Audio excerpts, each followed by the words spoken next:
الحمد للہ رب العالمین والعاقبۃ للمتقین والصلاۃ والسلام علی صادق الوعد الامین اما بعد فاعوذ باللہ من الشیطان الرجیم بسم اللہ الرحمن الرحیم لیس لک من الامر شیء او یتوب علیہم او یعذبہم فانہم ظالمون صدق اللہ العظیم ان اللہ وملائکتہ یصلون علی النبی یا ایہا الذین آمنوا صلوا علیہ وسلموا تسلیما اللہم صلی علی سیدنا و مولانا محمد وعلی آل سیدنا و مولانا محمد وبارک وسلم وصلی علیہ۔ اللہ رب العالمین کی توفیق اور اس کے کرم سے ہم سورہ آل عمران کا مطالعہ کر رہے ہیں، اور پچھلے جمعہ تک ہم نے 127 اور 28 آیات کا بھی ترجمہ اور تفسیر سمجھی تھی۔ ہم نے جو پچھلی 4 آیتیں پڑھی جمعے کے دن، اس میں جنگ احد کے واقعات اور اس کے اندر پیش آنے والے واقعات کے ساتھ اس کے اسباب کے اوپر ہم نے غور کیا تھا، اور ہم نے یہ بات اس قرآن مجید کے اندر دیکھی تھی کہ اللہ رب العالمین اپنے حبیب صلی اللہ علیہ وسلم اور اس کے غلاموں کو کس طرح اپنے خاص فضل اور خاص کرم سے نوازتا ہے۔ ان 4 آیات کا ایک خلاصہ جو ہے وہ یہی ہے جو قیامت تک ہمارے لیے ہدایت رہے گا، کہ اللہ پاک فرماتا ہے کہ اگر ان تصبروا و تتقوا، یہ 2 باتیں ہیں کہ اگر تم صبر اختیار کرو گے، وتتقوا اور تقوی اللہ سے خوف رکھو گے، حق پر ہوگے اور صبر کرتے رہو گے، تو انشاءاللہ تعالی اللہ رب العالمین کی مدد تمہیں ضرور مل کر رہے گی۔ ان آیات کے خلاصے سے جو ہمیں سبق ملا۔ اب جنگ جو احد تھی، یہ اسلام کے اندر دوسری جنگ تھی کفار کے مقابلے میں۔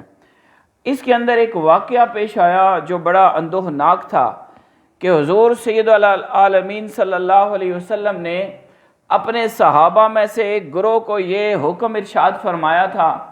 کہ آپ نے جبل رمات اس طرح جنہوں نے زیارت کی ہے مدینہ منورہ کی، احد پہاڑ کے بالکل سامنے ایک چھوٹی سی پہاڑی ہے جہاں پر شہداء کے مزارات ہیں، ساتھ ایک پہاڑی ہے، اس پر آپ نے حکم دیا تھا کہ یہاں سے 50 تیر انداز کہیں ہلیں گے نہیں، چاہے ہمارا کوئی بھی حال ہو۔ جب مسلمانوں کو مقابلے میں جیت ملی تو نظر یوں آیا کہ مسلمان فتح یاب ہو گئے اور کفار بھاگنے لگ پڑے اپنا مال و اسباب چھوڑ کر۔ تو ان 50 صحابہ میں سے بھی صحابہ اتر کر مال غنیمت اٹھانے میں شامل ہو گئے اور حضور کے فرمان پر عمل چھوڑ دیا۔ یہ دوسری بات جو ان آیات سے ہم نے سیکھی، کہ ہمیشہ امیر کی اطاعت لازم ہے، جو آپ کے اوپر ذمہ دار ہے، نگران ہے، اولی الامر ہے، جو آپ کا سربراہ ہے، اس کی آپ نے بات ہر صورت ماننی ہے۔ اگر آپ اپنے سربراہ کی سربراہی کو تسلیم نہیں کرتے، اس کا مطلب یہ ہے کہ اسلام کی بنیادی تعلیمات پر آپ عمل نہیں کرنا چاہتے،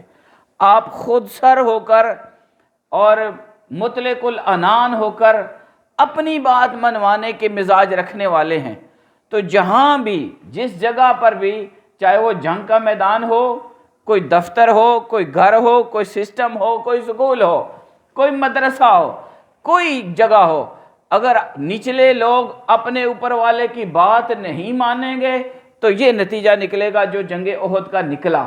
کہ جیتی ہوئی جنگ مسلمان بظاہر ہار گئے اور مسلمانوں کو بہت بڑا نقصان ہوا۔ یہ باتیں ہم یہاں سے پڑھ چکے، سیکھ چکے۔ اگر میں اسی پر دوبارہ بات کرتا رہا تو آج کا وہ موضوع جو میں نے پچھلے جمعہ کو چھوڑا، اور آیت نمبر 128 کو ہم نے یہ عقیدے کے حوالے سے خاص طور پر ہم نے سیکھنا ہے۔ ایک ہی آیت آج انشاءاللہ پڑھیں گے۔ حضور علیہ السلام کو اس جنگ میں زخمی ہونے کا ایک موقع بنا، آپ کے چہرہ اقدس پر زخم کا نشان آیا، خون بہا، اور آپ کے یہ 4 سامنے والے دانتوں میں سے ایک دانت بالکل شہید ہو گیا اور چاروں دانت جو ہیں وہ بھی متاثر ہوئے۔ اس عالم میں حضور علیہ الصلوۃ والسلام کہ جب جسم اقدس چہرہ اقدس سے خون جاری ہوا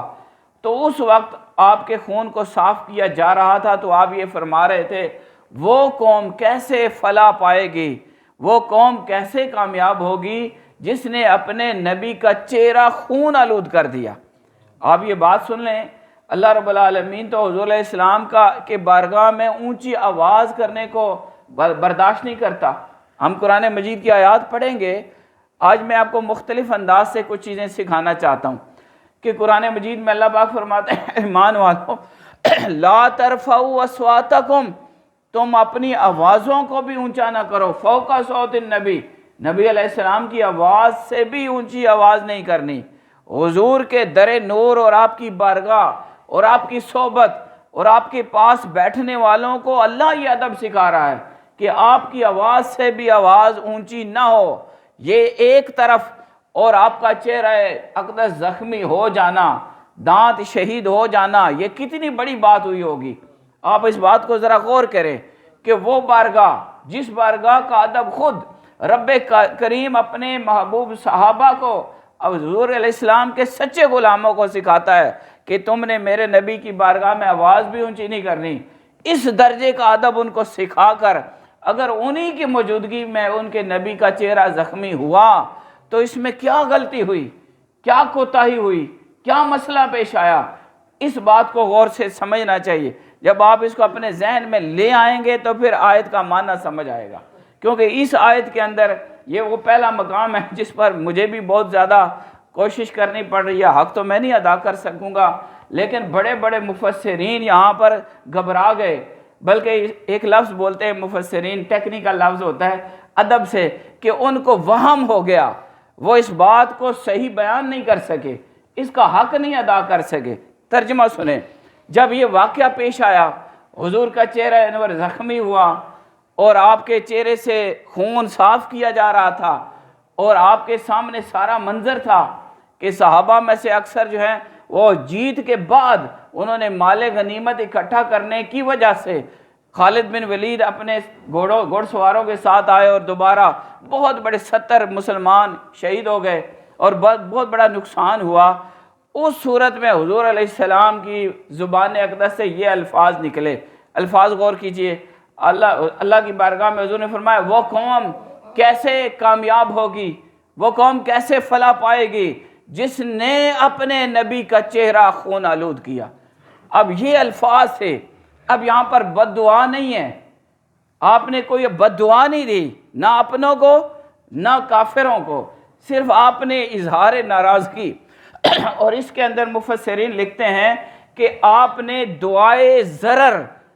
کرنے کا ارادہ ظاہر کیا ان الفاظ سے۔ ضرر کہتے ہیں نقصان،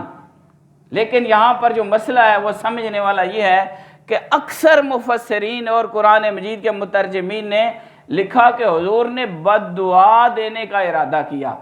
تو یہاں یہ میرے پاس تبیان القرآن ہے، علامہ غلام رسول سعیدی اس دور کے مفسر، انہوں نے بہت خوبصورت طریقے سے اس بحث کو سمیٹا اور بڑے ادب سے انہوں نے ہمیں یہ بات سکھائی کہ حضور علیہ السلام کی زبان اقدس سے کبھی بد کلمات ادا نہیں ہوئے، نہ اپنوں کے لیے نہ بیگانوں کے لیے۔ اور اگر آپ نے دعائے ضرر یعنی نقصان دینے کی دعا، جس کو لوگ کیا کہہ رہے ہیں بد دعا، جس کو عام لوگ کیا کہہ رہے تھے، حضور نے بد دعا دینے کا ارادہ کیا تھا۔ یہ جو الفاظ ہم نے سنے، آپ نے فرمایا وہ قوم کیسے کامیاب ہو سکتی ہے جس نے اپنے نبی کا چہرہ خون آلود کیا۔ اب یہ بد دعا نہیں تھی، آپ نے ارادہ ظاہر کیا تھا کہ ان کے حق میں دعائے نقصان، دعائے ضرر، جس کو عام لوگ بد دعا کہتے ہیں، یہ ارادہ ظاہر کیا۔ تو اللہ پاک نے کہا ہے حبیب آپ نے یہ کام نہیں کرنا، آپ نے کسی کے حق میں دعائے ضرر نقصان والی دعا نہیں کرنی، جس کو ہم کیا کہتے ہیں کہ کون سی دعا، بد دعا۔ حضور علیہ السلام میں آپ کو سمجھانے کے لیے بار بار کہہ رہا ہوں تاکہ آپ یہ بات سمجھ آئے، اور یہ نقطہ ہی ہے اس میں یہی ہے، اگر ایک مفسر ہو اور ایک محدث ہو، عالم ہو، اور اس کو یہ پتہ ہو کہ حضور سید العالمین کی بارگاہ کا ادب کیا ہے، مقام اور مرتبہ کیا ہے، اس لیے کہ حضور کی بارگاہ کا ادب اور شان خود اللہ رب العالمین سکھا رہا ہے، اور خود رب کائنات یہ فرما رہا ہے لَقَدْ كَانَ لَكُمْ فِي رَسُولِ اللَّهِ أُسْوَةٌ حَسَنَةٌ، تمہارے لیے رسول اللہ کی زندگی میں کامل ترین اسوہ حسنہ ہے، کامل ترین سونا نمونہ ہے۔ اب حضور کی زبان اقدس سے ایک لفظ بھی ایسا ادا نہیں ہو سکتا جس کو ہم کلام بد کہیں یا غلط کلام کہیں یا ایسا کلام جس کو ہم برا لفظ بول سکیں۔ اب کئی لوگوں نے یہ بات کی اور دیکھیں اس کا ترجمہ کیا کیا۔ آپ بات کو سمجھ گئے ہوں گے تقریباً کہ جب حضور کا چہرہ زخمی ہوا آپ نے ارادہ ظاہر کیا کہ دعائے ضرر کی جائے، بس دعا نہیں، کیا کی جائے؟ دعائے ضرر، نقصان دینے کی دعا ان لوگوں کے ساتھ کی جائے، ان کے لیے کی جائے جنہوں نے ایسا کام کیا۔ تو اللہ رب العالمین نے حکم ارشاد فرمایا لیس لک من الامر شیء، اے حبیب اب آپ کا اس معاملے سے تعلق نہیں رہا، انہوں نے جو کرنا تھا کر دیا، انہوں نے آپ کو زخمی کیا، خون آلود کیا، آپ کو نقصان پہنچایا، آپ کی توہین کی، اب یہ معاملہ آپ کا نہیں رہا۔ بہت غور سے سنیں کہ اب اللہ پاک یہ فرما رہے ایک گل ہوں تسانی نہیں رہی جی،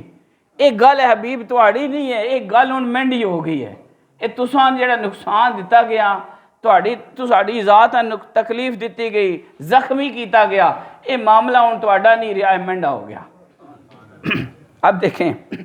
حضور علیہ السلام کے بارگاہ میں اللہ پاک ان کی شان کو بیان کرتے ہوئے مقام و مرتبہ کو بیان، اس میں اظہار محبت ہے خدا کا اپنے حبیب کے ساتھ، فرمایا لیس لک من الامر شیء، اب اے حبیب آپ کا اس معاملے سے کوئی تعلق نہیں ہے، او یتوب علیہم،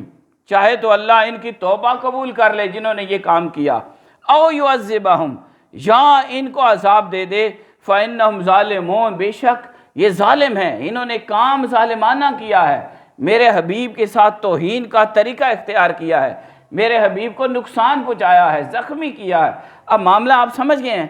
یہ واقعہ پیش آیا، میں مختصر دہرا کے آپ کو آگے چلتا ہوں کہ اب سمجھنے والی بات اس میں کیا تھی۔ یہاں پر اللہ کریم نے جو احد میں یہ واقعہ پیش آیا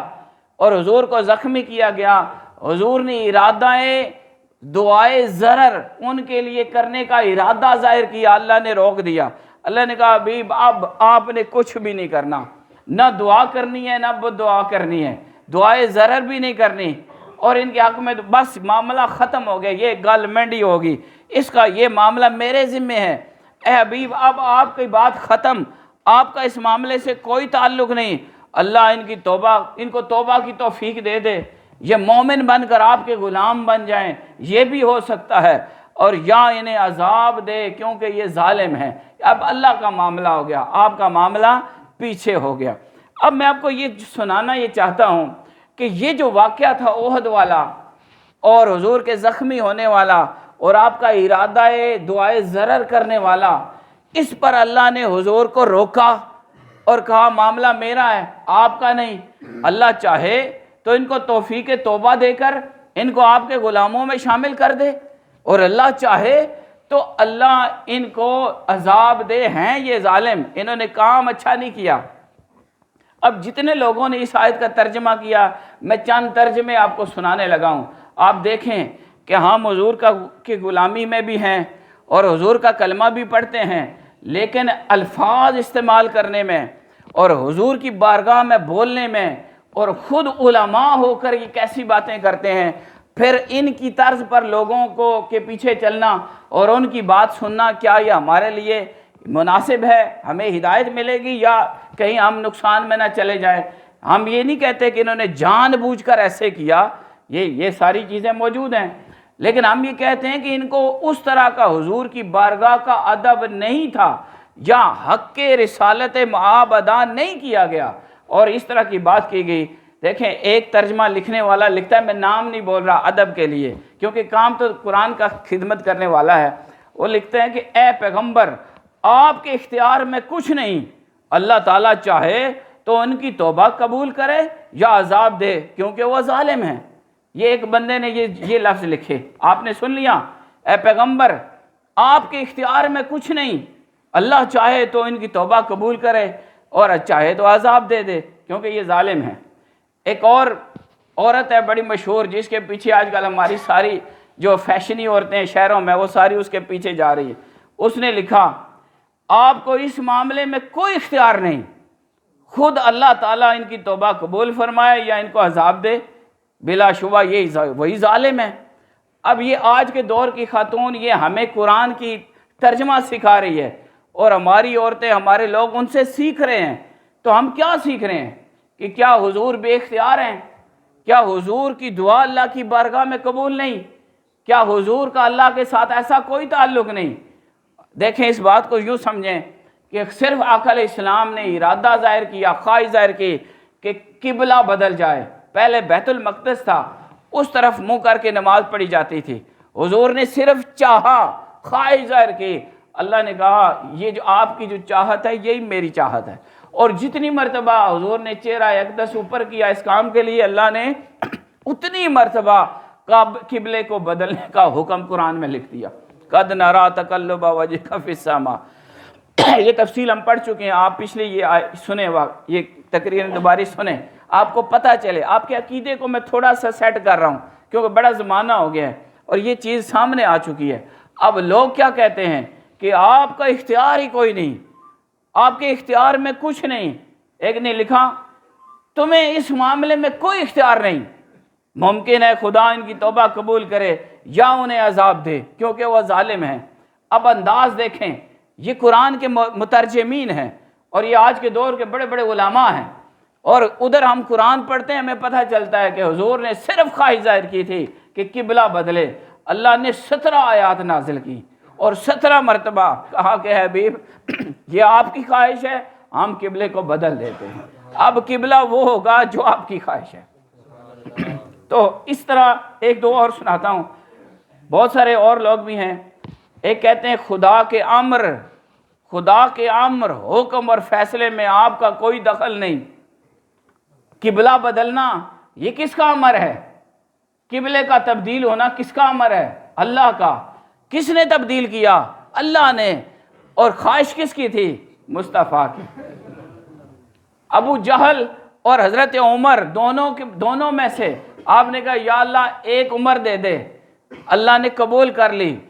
کام کس کا تھا؟ اللہ کا۔ خواہش کس کی تھی؟ مصطفیٰ کی۔ اب یہاں پر مترجمین سے ہم سوال کر سکتے ہیں کہ نہیں کہ جناب آپ تو یہ کہتے ہیں کہ اللہ کے امر، اللہ کے حکم، اللہ کے فیصلے میں حضور کا کوئی اختیار نہیں۔ ہمیں تو قرآن بھرا ہوا نظر آتا ہے کہ جہاں حضور نے خواہش ظاہر کی، اللہ نے کہا اے گل کر لو،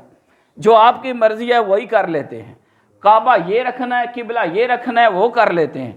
اگر عمر چاہیے تو جو عمر بہتر ہے وہ آپ کو عطا کر دیتے ہیں۔ ابو جہل کو ابو جہل رہنے دیتے ہیں، عمر خطاب کو امیر المومنین بنا کر آپ کو عطا کر دیتے ہیں۔ یہ دو مثالیں ہیں، بے شمار مثالیں، ہمارا وقت نہیں، یہ پورے دلائل موجود ہیں۔ آپ دیکھیں آج کے دور کے جو اہل محبت ہیں وہ اس کا ترجمہ کیا کرتے ہیں۔ قادری صاحب کا ترجمہ سنیں، انہوں نے کہا لیس لک من الامر شیء، اے حبیب اب آپ کا اس معاملے سے کوئی تعلق نہیں۔ انہوں نے آپ کو نقصان دیا، آپ کو زخمی کیا، آپ کی توہین کی، اب آپ کا معاملہ نہیں۔ اللہ چاہے گا تو ان کو آپ کی غلامی میں ان کی توبہ کی توفیق دے کے آپ کے پیچھے کر دے گا یا انہیں عذاب دے گا کیونکہ وہ ظالم ہیں۔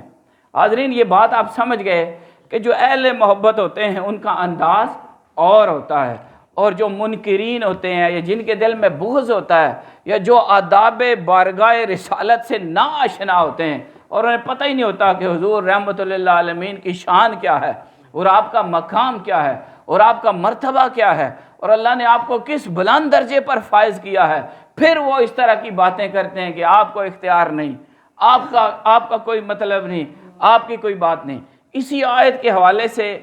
ایک اور روایت آپ کو سنا کے بات ختم کرتے ہیں کہ نبی علیہ السلام نے کچھ لوگوں کو دعائے ضرر دی، یعنی آپ نے ان کے حق میں بدعا، اب آپ کو سمجھنے کے لیے کہہ رہا ہوں، دعائے ضرر دی اور فرمایا اے اللہ ابو سفیان پر لعنت فرما، اے اللہ حارث بن ہشام پر لعنت فرما، اے اللہ صفوان بن امیہ پر لعنت فرما۔ جب یہ حضور علیہ السلام نے لفظ بولے ان کے حق میں دعائے ضرر کی تو اللہ رب العالمین نے کہا نہیں حبیب آپ کے لیے یہ مناسب نہیں، یہ آپ کے دشمن ہیں، یہ آپ کی راہ میں رکاوٹ ڈالتے ہیں، نہیں کوئی مسئلہ نہیں، میں ان کا بندوبست کر لیتا ہوں، یا تو یہ آپ کے غلامی میں آ جائیں گے توبہ کر کے، یا پھر میں ان کو پکڑوں گا اور ان کو سزا دوں گا۔ اور آپ نے دیکھا ابو سفیان مسلمان ہوئے اور انہوں نے نیک زندگی گزاری۔ اسی طرح ایک روایت یہ بیان کی جاتی ہے کہ حضرت حمزہ رضی اللہ تعالیٰ عنہ سید الشہداء حضور کے چچا حضرت حمزہ کو جب شہید کیا گیا تھا تو بڑی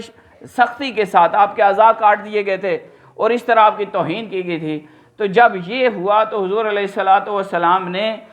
اس کے بدلے میں یہ ارشاد فرمایا کہ میں بھی ان کے بدلے میں 30 لوگوں کے جسموں کی کٹواؤں گا اور بدلہ لوں گا۔ اب یہ باتیں جو ہیں یہ مفسرین نے لکھی ہیں۔ اب اس کو جب علامہ سعیدی صاحب نے دیکھا تو بڑے خوبصورت انداز سے اس کا نتیجہ نکال کے ہمیں دیا کہ جناب یہ ساری باتیں احد کے واقعات ضرور ہیں لیکن حضور علیہ السلام کی شان کے لائق نہیں، آپ کے مقام اور مرتبہ کے مطابق نہیں کہ ایک نقصان ہوا ہو تو آپ بدلے میں 30 نقصان کریں، ایسے نہیں ہیں۔ پھر انہوں نے اس کا دلیل دی، انہوں نے کہا بالکل یہ میں نے دیکھا کہ یہ روایت غیر ثقہ ہے اور واقعی نے بیان کیا کہ حضور نے اتنا ضرور فرمایا تھا کہ جس طرح میرے چچا کے ساتھ کیا گیا میں اس کا بدلہ لوں گا، اور قرآن مجید کی آیت یہاں پر لکھی گئی۔ ان تمام اسباب کو جب جمع کریں تو پتہ چلتا ہے کہ احد کا یہ واقعہ ہے جس کے اندر یہ سارے معاملات پیش آئے، اور اللہ رب العالمین نے اس کے جواب میں حضور علیہ السلام کے ساتھ اپنی محبت کا اظہار کرتے ہوئے اور یہ خاص تعلق کو ظاہر کرتے ہوئے فرمایا حبیب اب آپ کے ساتھ انہوں نے دشمنی کی، آپ کی توہین کی، آپ کو نقصان دیا، آپ کو زخمی کیا، آپ کا بدلہ میں نے لینا ہے۔ اور بدلے کی 2 شکلیں سامنے لی اور کہا ایک بدلہ یہ ہوگا جو آپ کے زخمی کرنے والے ہیں یہ آپ کی غلامی میں آئیں گے، یہ آپ کے پیچھے چلیں گے، یہ آپ کا کلمہ پڑھیں گے اور آپ کے دین میں داخل ہو جائیں گے، یہ بھی ایک بدلے کی شکل ہے، یا پھر اللہ ان کو چھوڑ دے گا اور ان کو سخت ترین عذاب دے گا کیونکہ انہوں نے پچھلی زندگی ظلم والی گزاری ہے۔ ترجمہ سنے بات ختم کرتے ہیں۔ اللہ نے ارشاد فرمایا لیس لک من الامر شیء، اے حبیب آپ کے لیے اب حبیب آپ کا اس معاملے سے کوئی تعلق نہیں رہا، او یتوب علیہم یا تو اللہ ان کو توبہ کی توفیق دے کر آپ کی غلامی میں لے آئے گا، او یعذبہم یا انہیں عذاب دے گا، فإنہم ظالمون بے شک یہ بہت بڑے ظالم ہیں۔ میں نے دیگر تراجم کے ساتھ تقابل کر کے آپ کو یہ بات بتائی اور اللہ نے میرے ذہن میں 2 دلائل دیے، یہ میری تیاری نہیں تھی کہ اللہ رب العالمین حضور علیہ السلام کی خواہش کے مطابق آپ کی منشا کے مطابق آپ نے قبلہ بدلنے کی گزارش کی، اللہ نے کہا یہ بھی کر دینے ہیں، عمر منگیا ایک عمر چاہیے وہ بھی دے دینے ہیں، اور اس طرح بے شمار باتیں ہیں حدیث میں اور آپ کی زندگی میں کہ سرکار دو عالم صلی اللہ علیہ وسلم کی زبان اقدس سے نکلنے والی ہر بات کو اللہ پاک نے قبول فرمایا۔ اور اس طرح کا یہ ترجمہ کہ آپ کا کوئی اختیار نہیں، آپ کا کوئی مطلب نہیں، آپ کا کوئی ذمہ داری نہیں، یہ حضور کی بارگاہ کی توہین کے برابر ہے۔ اللہ کریم ہمیں قرآن کو صحیح طرح سمجھنے اور اس پر عمل کی توفیق عطا فرمائے۔ وما علینا الا البلاغ۔